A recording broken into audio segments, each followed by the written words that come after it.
in the seminar room. Unfortunately, people online can't see them.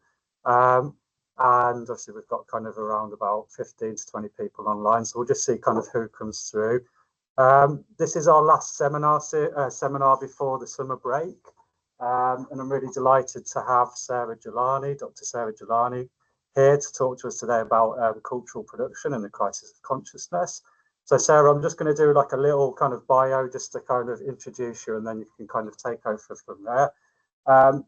So Sarah's a lecturer in English at City St George's University in London, and teaches undergraduate and postgraduate Anglophone post-colonial literatures and world film, with a focus on race and gender and the legacies of colonialism. So Sarah's also a widely published cultural journalist on contemporary art, books and film, and regularly contributes to The Economist, to The Times, Art Review, and is a BBC Radio 4, BBC AHSC New Generation thinker. So Sarah's research includes subjectivity, political consciousness, and the living legacies of colonialism and literatures and cinemas of Africa and Asia.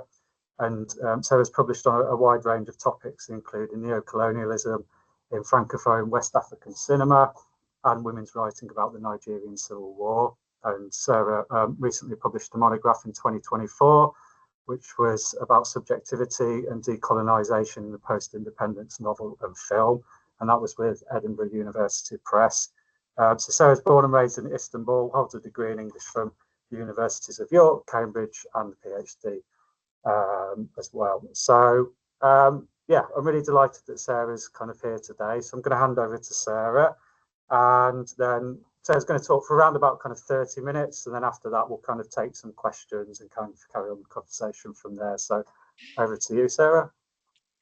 Thank you so much for that intro, Jez, and thank you to everyone who showed up online and in person. I'm really sorry I can't be there in Leeds today, but I really appreciate your time.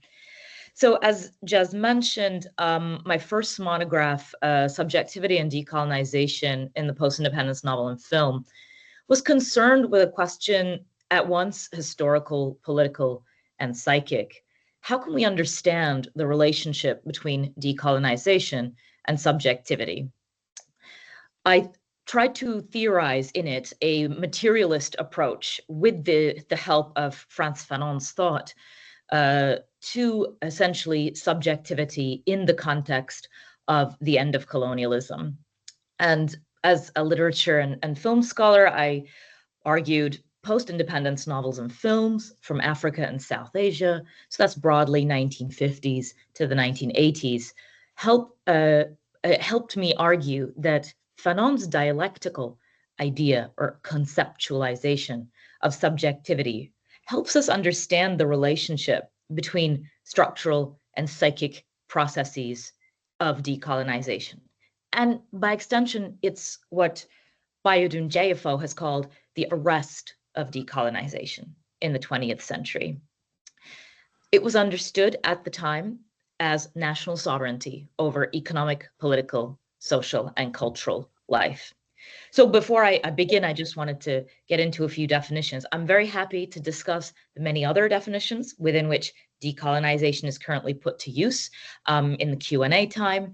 I know that that is an ongoing topic, but I just wanted to flag that my use of the term throughout today's presentation refers to the material process of dismantling the legacies of colonialism. So within a materialist tradition like that of the revolutionary Fanon, the cultural dimensions of decolonization, which we often hear about, it is often the focus of the school of decoloniality, or what's called decolonial theory.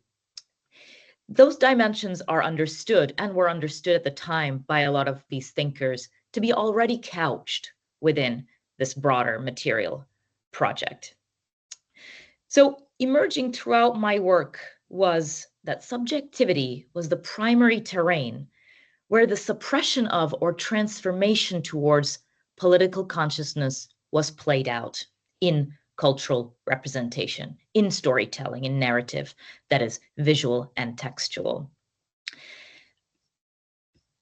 So today, that already raises a lot of questions and undefined words. So today I'm going to delve into, well, what is the relationship between visual culture in particular and subjectivity that was emerging in this work? And then I'm going to try to give some more definition to the notion of consciousness and consciousness raising, using the guidance of figures of the mid-century, 20th century of decolonization, like Fanon, Aimé Césaire, Steve Biko. And then we're going to delve into a wonderful Ghanaian novel published in 1969 to have a look at what I am trying to define as the various aspects of an aesthetics of political consciousness. What are the methods and the tools that Aikwe Arma and the Lebanese filmmaker Heini Sroor's texts show us about the certain fundamental elements of stories that are geared towards raising our consciousness, as will be defined through Fanon and Césaire. So I'm hoping by the time we get to the presentation, section 5, the ongoing relevance of this will be very, very obvious, but we'll still think about what some of the contemporary manifestations of these questions are. So no shade, but let's have a look at what our visual world looks like for most of us today. I was on Netflix, as many of us are, and I looked at what the algorithm was recommending me, and I was really struck by the limitations and the caliber of the things that I was being sold. Now, I know that visual culture is also just entertainment and fun, but this really struck me. We have 3 stories that are entirely about the monarchy. Out of all of this, I think Mad Men is probably a masterpiece, but it is about consumerism as success. We've got something that is essentially settling the Midwest of the US from mostly the settler colonials' perspectives as a kind of adventure and proving of masculinity. We have at least 2 stories, both very popular, that are about the ins and outs of aristocrats who very conveniently fall in love with other fellow aristocrats who will secure their class positions. We do have a real life story of an African-American woman who lived in the early 1900s. The story tells us that you can overcome racism if you're a good businesswoman. And then we've got other manifestations of masculinity as wealth and high-powered career. So we do have every day certain messaging in our visual cultures around what we should be prioritizing, who the protagonists in our stories are, and the dramas that are worth our time, mostly those of the upper class, and dramas that essentially are never depicted on screen and never infiltrate the kind of stories that we're discussing and watching as a collective. And I use this example given how many subscriptions Netflix has around the world. So there certainly is at least millions and millions of people who are encountering the curated works on that platform.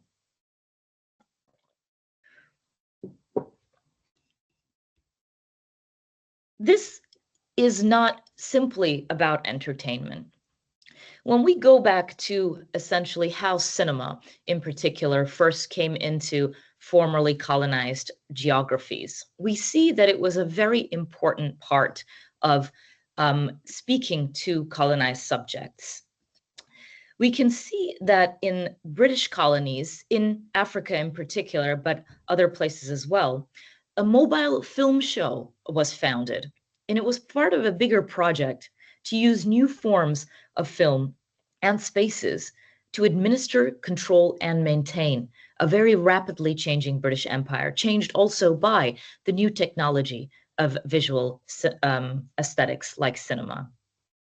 In London, there was a colonial film unit, and it was set up in 1939, so almost near the end of the British Empire, but they didn't assume that it would be so quite at that point. And it was disbanded relatively late on the cusp of widespread independences from the late 1950s onwards. The first independence from British colonial rule in Africa was, of course, Ghana in 1957, then called the Gold Coast.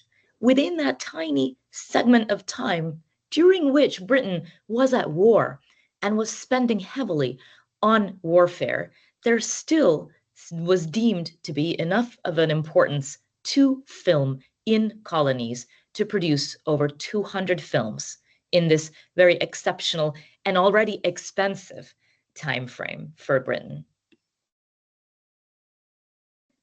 This was not any different when it came to French colonies in Africa. France's anxieties about the power of film in shaping public opinion was immediately revealed when they passed a colonial decree called Le Décret Laval, named after Laval.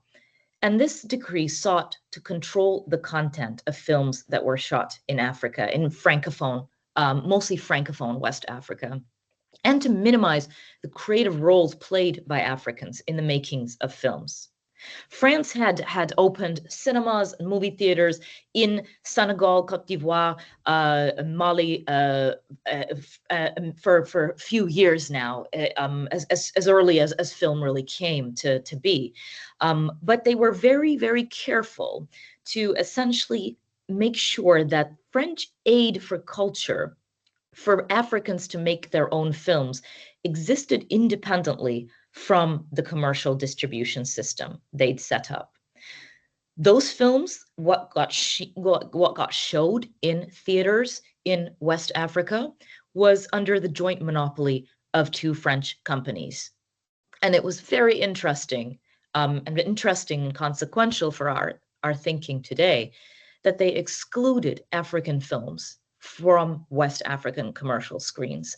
They flooded the West African market with Hollywood Westerns and other B-grade European films, but they did cultivate the occasional African auteur in order to show that person's films back in the art house circuit at Cannes and other film festivals. So they wanted African filmmakers, but only for art house Western audiences.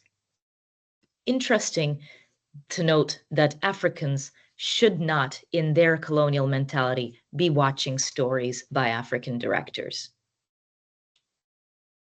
This is directly linked to what a lot of thinkers on colonialism, and Fanon as a psychiatrist and a revolutionary, a leader among those who did think on it, the epistemic and psychological dimensions of colonialism. And I'm keen today to sustain this point within the material process of decolonization, right? Fanon understood that cultural violence, which is where the psychology of the colonized subjects develops in relation to these kinds of visual and textual stories that the colonizer allows them to see, was a kind of epistemic violence that contributed directly to the main project of colonialism, which for Fanon, as for many, was undoubtedly that of wealth theft.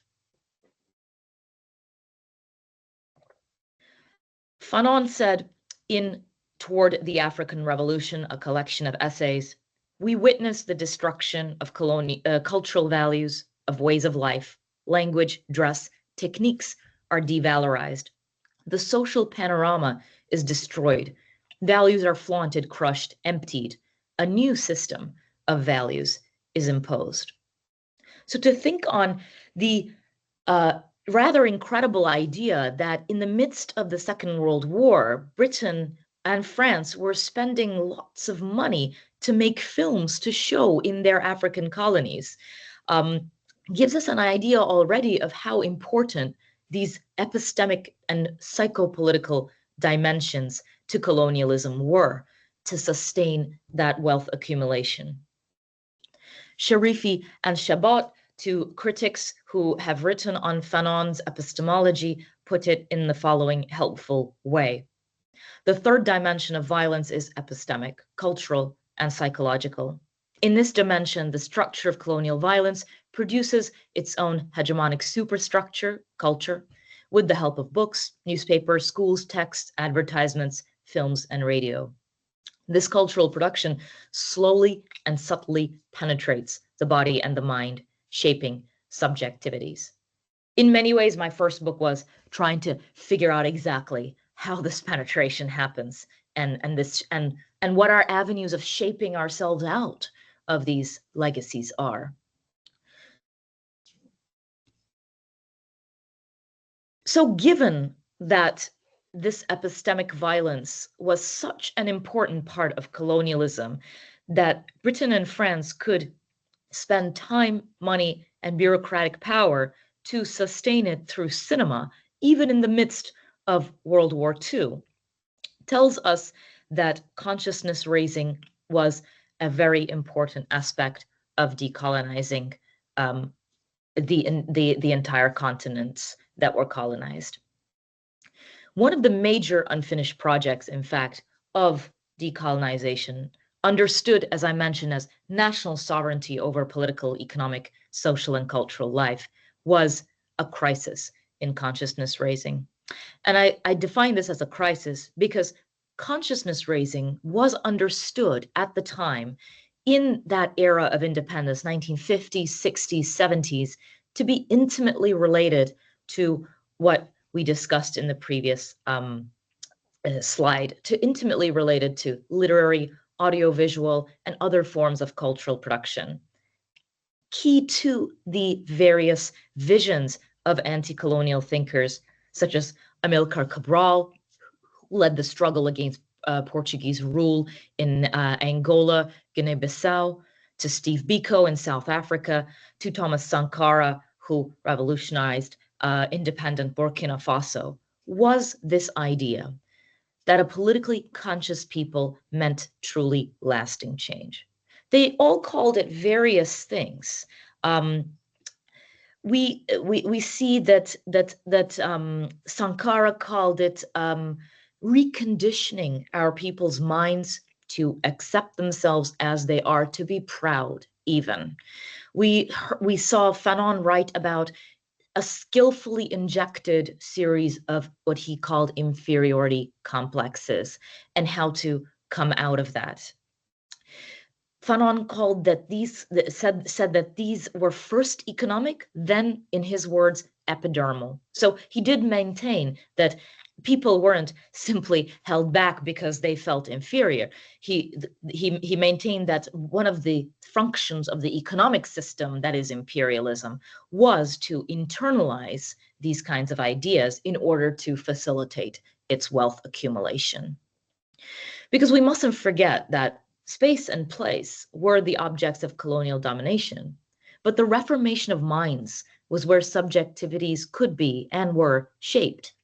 Perhaps some of you may have heard of Thomas Macaulay's famous Minute on Indian Education. He's an officer, a colonial officer, who wrote a note in 1835 recommending back to London that English literary education in India would create what he called Indians in blood and color who are English in tastes and intellect. France had a dedicated commission for overseas cinema in West Africa for similar purposes. So the psychopolitical tools for what Fanon called, quote, hammering into the heads of the indigenous population that if the colonist were to leave, they would regress into barbarism, degradation, and bestiality, were incredibly important means of producing and reproducing colonialism. I love how Fanon always gives us a very literal visual hammering into our heads. And that is where consciousness raising came to the fore in decolonization. Knowing that these wrong ideas, these inferiority complexes had been hammered into people's heads, decolonization had to address how to get rid of that. So those who were conscious of this problem, this crisis, this need that needed to be addressed, Sankara, Cabral, Fanon, Césaire among them, understood that a transformation of consciousness is a component of any qualitative transformation in the foundations of our societies. And they understood that essentially we live a material reality that shapes and affects our interiorities in unexpected ways. They remake the I and the us. Given that, anti-colonial thinkers were interested in how to go about consciousness raising in this period and beyond. I'm just going to quickly focus on two. Fanon privileges embodied experience. Now, this is something that is not readily available to many of us today, but he does say that essentially consciousness is raised as you participate in struggle with others to change your material conditions. He says embodied struggle opens up spheres people never even dreamed of and awakened people's intelligence. So he argues that the only conditions that raise consciousness is collective and agential action within the world, our world, which is still neo-colonial, so as to affect its structures. Now that sounds fantastic, but many of us don't have access to those kinds of conditions today. So I'm interested in Aimé Césaire, a Martinican writer, thinker, and poet, who proposes that short of living embodied struggle, culture is another instrument for transforming consciousness. He says he's not trying to suggest that the artist or writer is a kind of messiah, but he says that textual and visual narrative has a certain ability to blend in the daily round of sufferings and denials of justice, memories and hopes from which people can draw in critical moments. So the idea of narrative as a depository is incredibly interesting. It's not a blueprint, it's not an instruction manual, but it is a depository from which people, in his words, can draw memories and hopes. And actually the continuation of this quote goes, can draw these in critical moments to assault their future. So that militarized term, again, this idea that it is a depository from which we can draw the psychopolitical resources to assault our future. So going by Césaire's idea of what consciousness raising is and what culture offers us for that goal, I want to take us away from what has so far been a rather theoretical and abstract discussion and look closely at one novel and one film.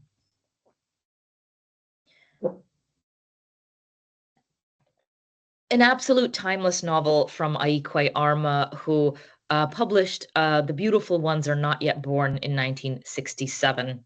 It is a seminal post-colonial novel, and it explores disillusionment in post-independence Ghana.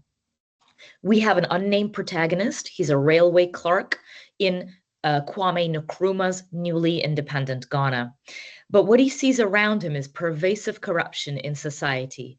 And he constantly has to deal with whether he refuses it or whether he gives in and pays the personal cost of losing his moral integrity.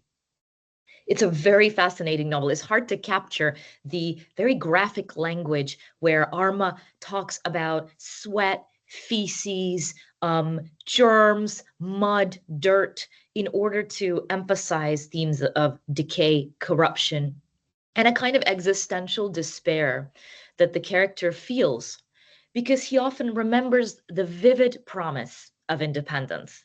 He says, the promise was beautiful, it was there. So how have we ended up here in a newly independent nation that is already failing to deliver the redistributive promises of decolonization? It offers us no narrative or political resolution, which I'm going to point out as actually one of the aesthetic tools that I think consciousness-raising cultural works do. But the novel still gestures at the conditions from which our consciousness can stem. Embodied experience within one's material conditions. It may seem simple, but essentially he charts his protagonist's understanding of his relation to the neo-colonial economy around him and to other people. And in this sense, he actually suggests that the only way out is through. The only way out is to remain within one's embodied experience and observe the ways in which your material conditions are giving rise to internal dilemmas. There is no way to resist when you begin from a place of what the protagonist calls walking sleepers. You must wake up. And even if you cannot get out of those conditions, he's still a clerk at the end of the book. He hasn't really improved his lot. He has, however, had an internal transformation throughout the book, where he has decided that his integrity and his self-respect is worth preserving, and he must remain in the nitty-gritty of that struggle in order to actually fulfill that decision every single day. So it's a very novel of internal movement rather than external. I just wanted to share a quote to get a sense of the novel. This internal movement is really nicely encapsulated in this moment where the protagonist is wondering what he should do. He asks, how was the man, which is how the protagonist is referred to throughout, ever going to be able to fight against all the things and all the loved ones who never ceased urging that nothing else mattered, that the way was not important, that the end of life was in the getting of these comfortable things for the self, or if not for the self, then for the loved ones, for the children. So he's struggling throughout the novel with essentially an environment that collectively sanctions the getting of these material, comfortable things, no matter the way. For Neil Lazarus, this kind of dialectic is something between the latent and manifest, the present and the absent. And to go back to that point of, well, what's the consciousness raising aspect of this novel? It's that by our protagonist, we see that only by knowing one's world, by going through to get out, can one ever genuinely aspire to bring about its revolutionary transformation. It's a double lens that our protagonist must live with. And I would add to Lazarus's excellent reading that this kind of knowledge is political consciousness, born of our everyday living conditions and their effects upon our interiority. And as such, as painful as going through rather than around is, it is nevertheless a precursor to any agential and creative political action in our material world.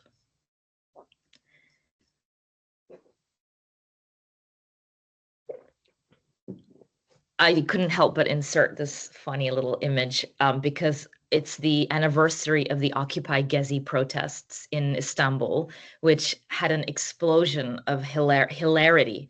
It's very relevant to Arma's novel because the two key aesthetic tools that I think he proposes as literary tools of political consciousness is ridicule and criticality.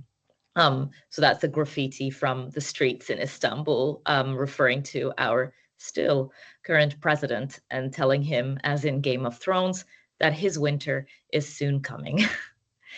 Arma, too, uses parody, satire, tragicomedy, unreliable, sarcastic narration, bitter or pathetic characters, irony, sexual comedy, emasculation, public exposés, disgusting imagery, unflattering mimicry, supernatural, spiritual mischief as literary tools that encapsulate the ridicule that Arma's book suggests must be a component of political consciousness. But also with that comes criticality. We have a protagonist who's isolated. We get a lot of interior monologue, individual in society themes. We have escapism, imagination, creativity. The protagonist often daydreams. He's dissatisfied. He has a lot of righteous anger that he cannot channel. He desires things that never come about, and he has a perpetual restlessness that is never resolved. It can seem like it's a loop-the-loop kind of method, but actually, alongside ridicule this criticality becomes two key tools that Arma suggests is an aesthetics of political consciousness. I'm conscious I'm running low on time, but I do think we need a film example. So I'm going to rush through this a little bit. Now, there's more to those aesthetics, though, than ridicule and creativity. And in cinema that essentially got defined as third cinema, we see various other elements that help storytelling have a consciousness-raising bent. This is a 1974 documentary. It was shot by the Lebanese filmmaker Heini Sroor. She also happens to be the first Arab woman to win an award at Cannes. The Hour of Liberation Arrived is a groundbreaking documentary that she shot by actually following the liberation front on the ground in the country, the Arab Gulf country of Oman, and filming their struggle up close. It combines a sense of political urgency with a distinctly feminist lens. She has a lot of moments where Dhofari women speak to the camera and talk about their growing literacy and their feelings about being recruited into militant anti-colonial action. The method of her making this story also matters, because we have Heini Sroor actually on the ground under RAF bombardment, filming the way the Liberation Front set up makeshift classrooms in the mountains, taught people revolutionary theory, as well as the more practical aspects of guerrilla warfare against the British and the British-backed Sultan based in Muscat. Now, given the ways we talked earlier about the way colonial imagery and visual representations through those mobile cinemas and through that hyper control over film reduced the colonized subject to an object, we can understand films like Sroor's as an explosive challenge to that definition from Aimé Césaire about colonialism's, quote, skillfully injected mix of fear, inferiority complexes, trepidation, servility, despair, and abasement. The visuals of the film completely explode these things that, as Fanon said, were hammered into the head of the colonized. I'd love to show a short clip here, and I hope this embedded video will work. There we go.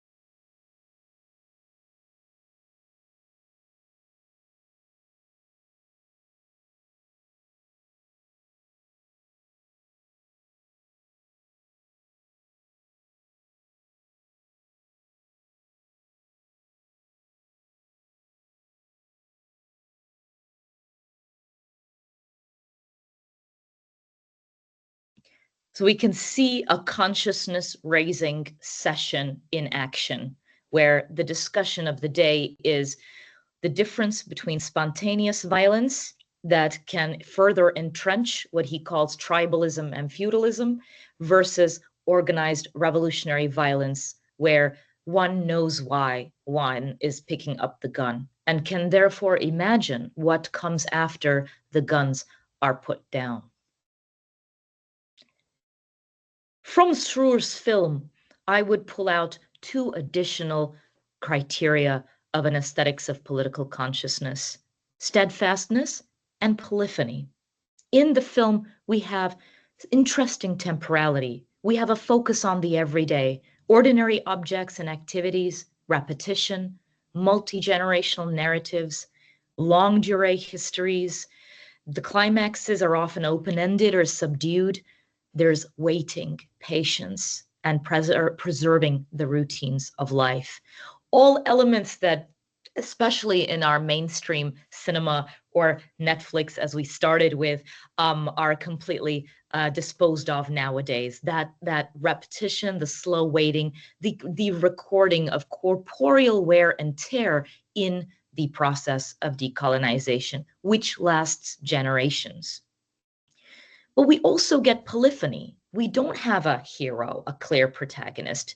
We get piecemeal contextual insight. Sometimes we get place as character, and we especially get this in Sroor's film, where we have shots of the wonderful landscapes of Dhofar.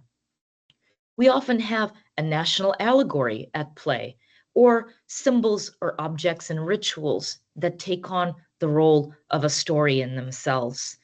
Rarely is there a single hero, as befits anti-colonial revolutionary struggle, but nor is there a certainty about the future. There's only hope of changing conditions today. So there we have it: polyphony, steadfastness, ridicule, and criticality. I'd love to hear your thoughts as well in the discussion about whether you spot more techniques other than these four for an aesthetics of political consciousness. But just to close, why does today's topic matter?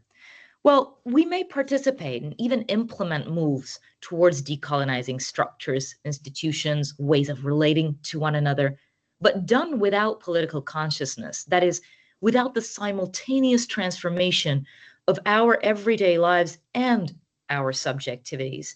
Such proclamations of decolonization may at worst remain tokenistically cultural, and at best just depend on the stamina of a few who will inevitably get burned out. Cultural production, if harnessed for this purpose, can and has been shown in the past to foster and sustain political consciousness. In what I like, the contemporary activist group Decolonize the Places way of putting it: maintaining, sustaining an international imagination of anti-imperial feeling. Cultural production doesn't have a blueprint for how to go about this. It doesn't tell us a prescriptive way as to what will come after the success of decolonization. But what it does say is, without the sustenance of an international imagination of anti-imperial feeling, we have material changes that are unfortunately very easy to terminate, reverse, or tokenize. What will be lasting and sustaining is material action in our world that always stems from a state of political consciousness within us. Thank you very much.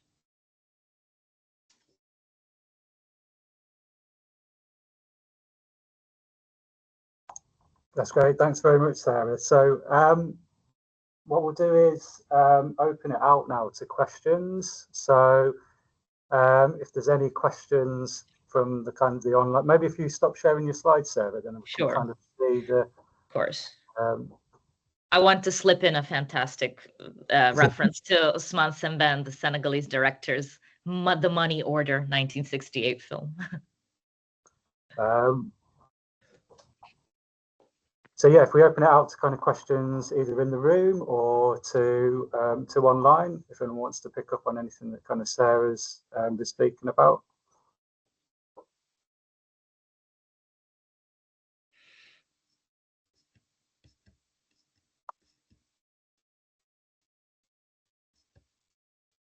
Yeah, so Poppy's got her hand up.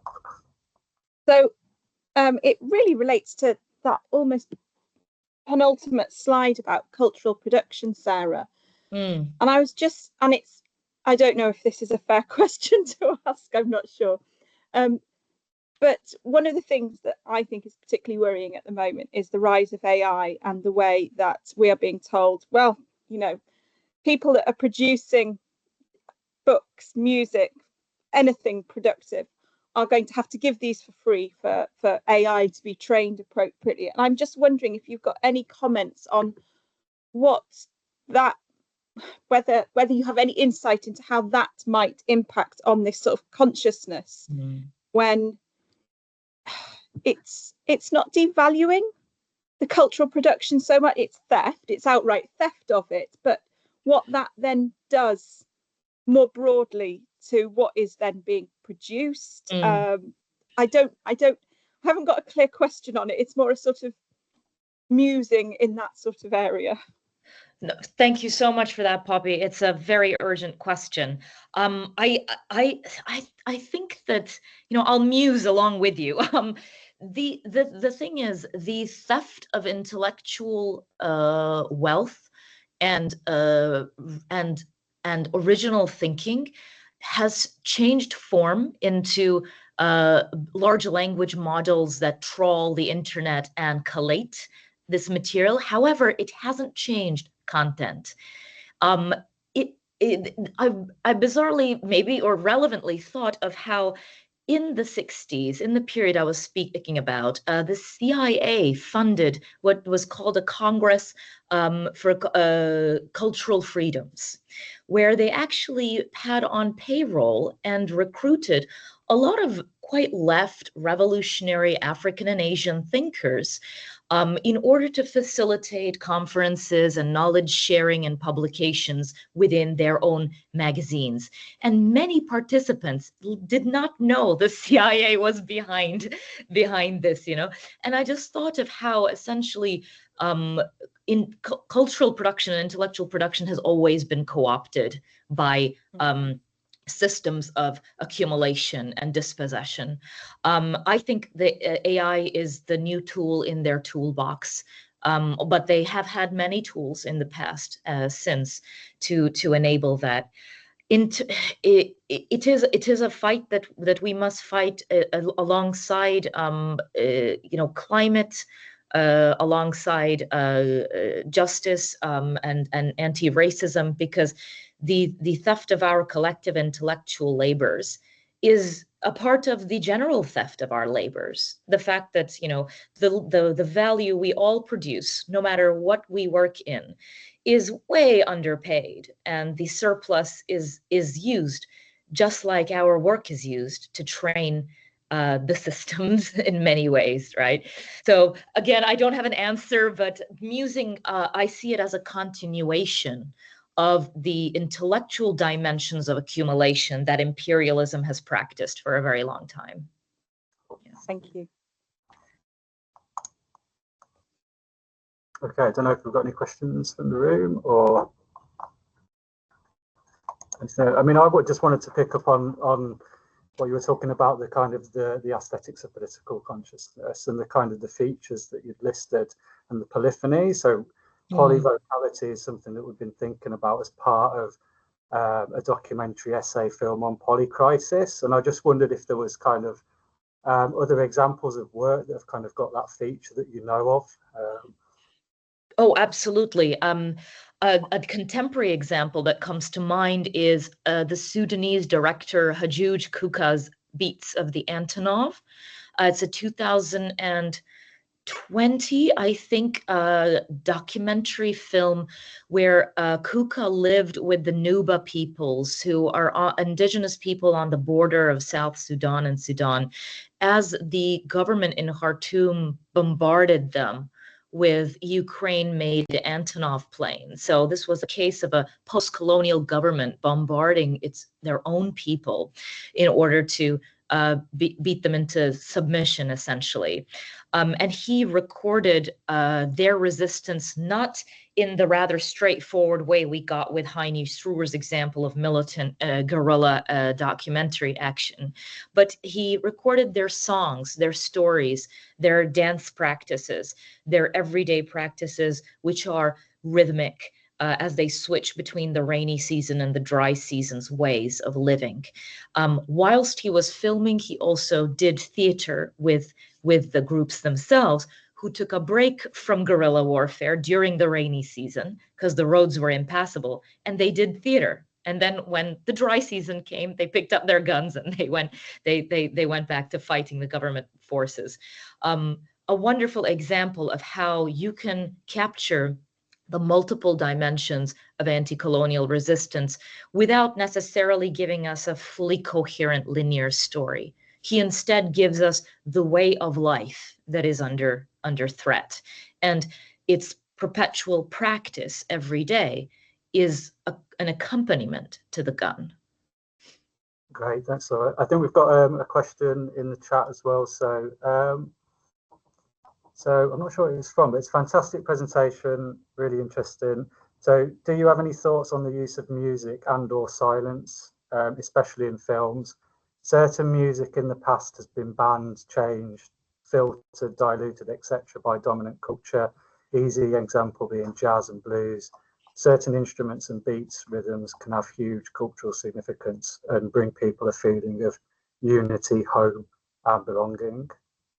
Oh, absolutely. I'm really glad music was mentioned. I wish I could do it all, but sadly, I work on literature and film. But that's why I refer to cultural production in general, because we can't discount orality, music, dance, and embodied movement as well within this. The Beats of the Antonov actually records the Nuba people's musical traditions as well, in particular, which often elevate people to a certain mindset ready for collective action.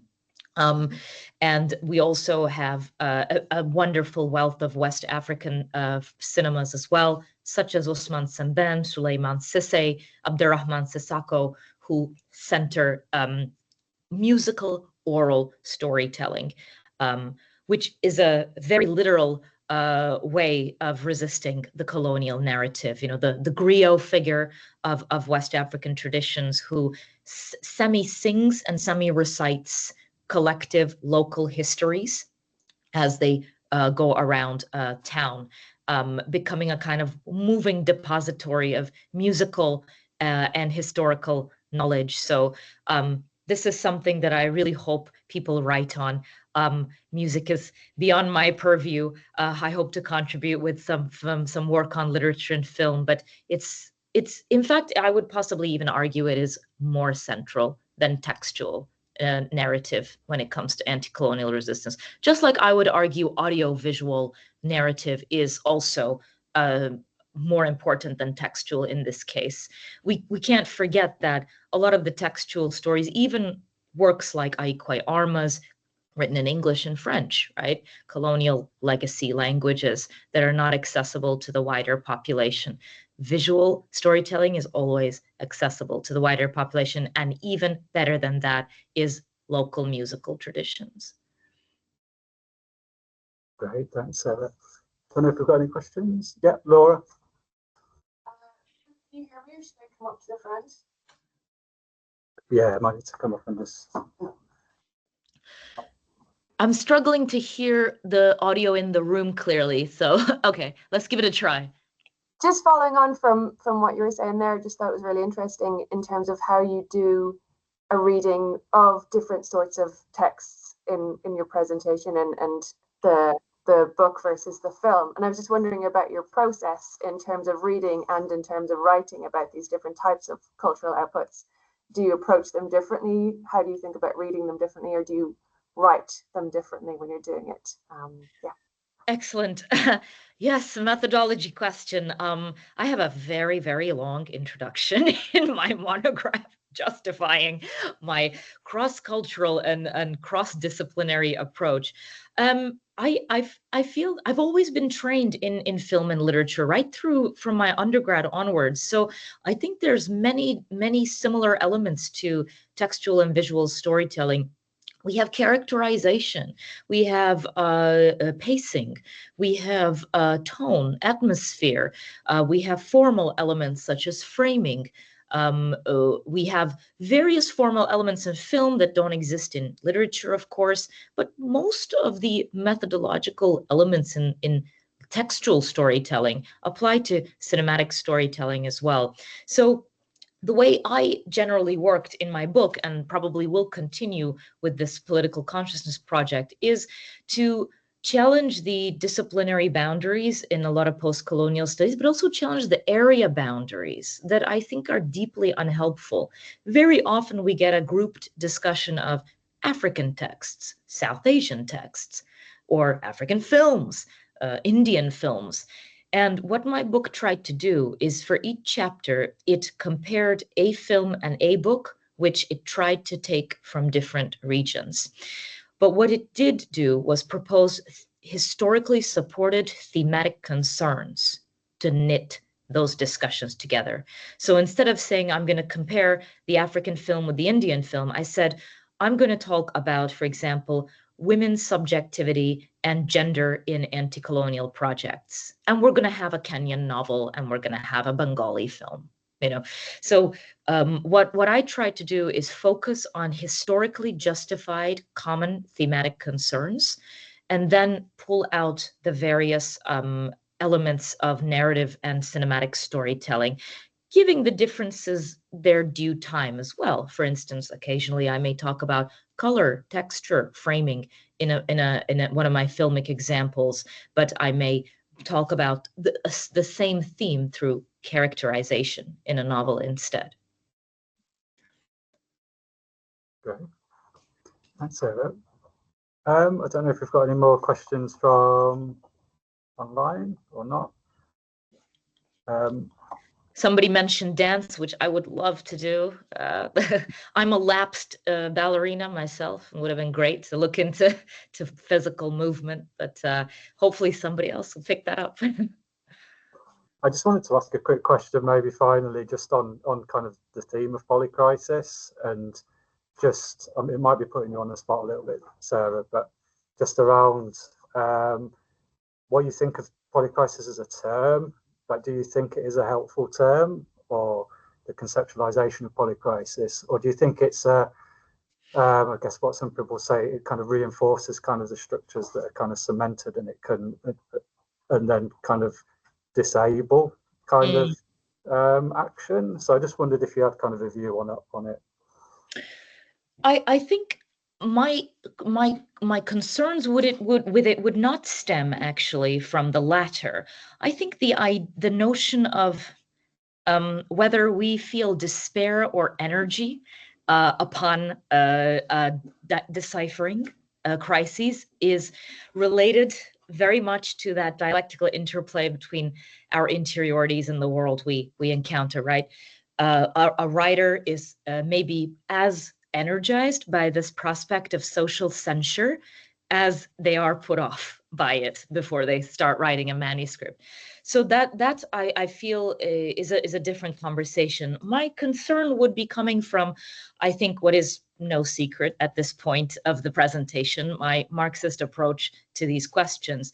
So my concern would be, is it helpful to speak of polycrises when we should perhaps rather be speaking of the many manifest contradictions of capitalism? So that would be my only concern. Ultimately, I think, though, the outcome seems to be equally important, because ultimately, in a polycrisis understanding of what's going on, we isolate to an extent various issues so that we may speak of them. But it's important, I think, perhaps at the end of future discussions upon various aspects of polycrises, the speaker or everybody in the seminar reflects on their interconnection. So as long as speaking of polycrises does not lead us away from a due consideration of their interactions, we're fine.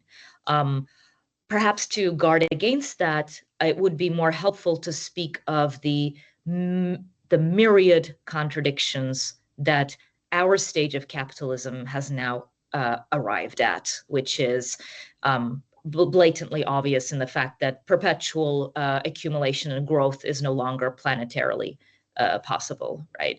And I think that is the core contradiction from which multiple cultural, social, psychic, sexual crises are perpetuating. Brilliant, thanks. Okay, so I guess if we've got no more questions kind of online or in person, then we'll kind of bring the seminar to a close. There's just a couple of things to say. Like I mentioned at the start, that we're kind of breaking now for the summer, so there won't be any more seminars until, well, we'll come back with kind of our plans in October. And also we're going to be releasing, the network's going to be releasing a call for funding, in a funding call in the next kind of week or so. So some small seed corn projects. People can apply for 6 months to kind of develop transdisciplinary, interdisciplinary projects on the Polycrisis theme. So just a note to kind of look out for that when it comes out through kind of the information. But other than that, I just really want to say thanks very much to Sarah for today, for kind of coming, giving up an hour of her time in the preparation to kind of give this amazing talk and inspire us. And yeah, so just a big thank you to Sarah. Okay, so with that, we'll kind of, I don't know if you've got any final comments, Sarah, before we kind of... Not at all, just thank you, and looking forward to the future events. And maybe just worth pointing out that I did share my slides with Jez and Poppy, so if anyone feels like they missed out or they couldn't catch the material on them, please do feel free to email the organizers. Okay, thanks everyone, that's the end, so enjoy the rest of your days. Thank you, bye-bye. Thank you so much, Jez, Poppy.